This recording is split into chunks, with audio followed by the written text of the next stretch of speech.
Welcome back to edtech. Today I'll be continuing with my JavaScript array series. So in this tutorial I'll be teaching you about the array methods. Two methods I'll be covering, which is toString and join. So let's see how it's done. So I have my array here with the elements cats, dogs and monkeys, a short array. Now let's perform the toString method here. So let me consider a variable x in which I'm going to perform this method equals pets dot to string. Just append it with a dot to string, and then don't forget the parenthesis. Okay, then just write the result, document dot write. As simple as that. It's very simple. This is a very simple method, so I start with a simple method, document dot write x. Then I'll be going into more complicated methods in the next forthcoming tutorials. Simple as that. So now it's converted to a string. Okay, next I want to join. Join and string is almost similar. There's a slight difference. I'll show you how. So what I'll do is I'll perform it in the same example. Okay, so instead of toString, if I were to do just join.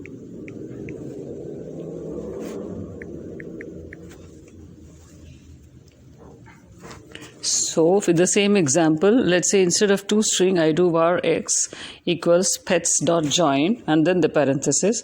Only thing is, in this I can like join it. Now currently all the elements have a comma in between. Now if I want to change it to something else, I can do that with join, which is not possible with toString. That's the difference.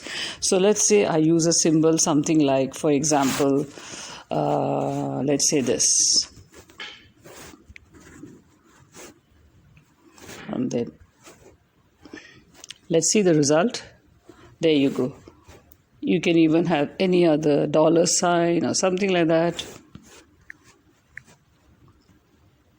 Right? So this is the difference between the toString method and the join method. Both will be converting it to a string form, but in the final result, the join can remove the arrow and convert it and then join it with something else, the other symbols that you're selecting.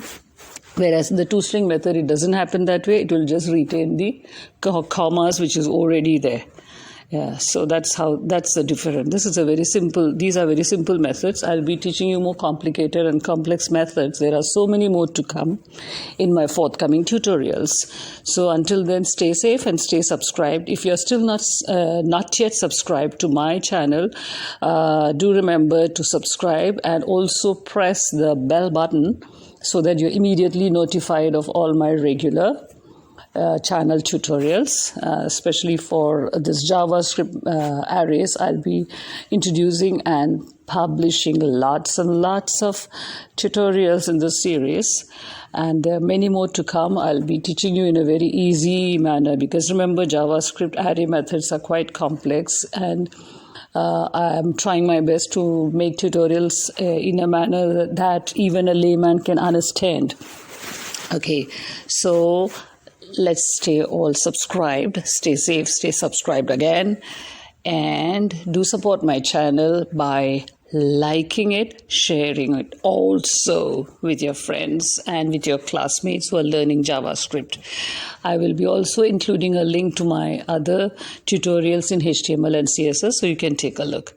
Okay, so see you in the next tutorial. Bye.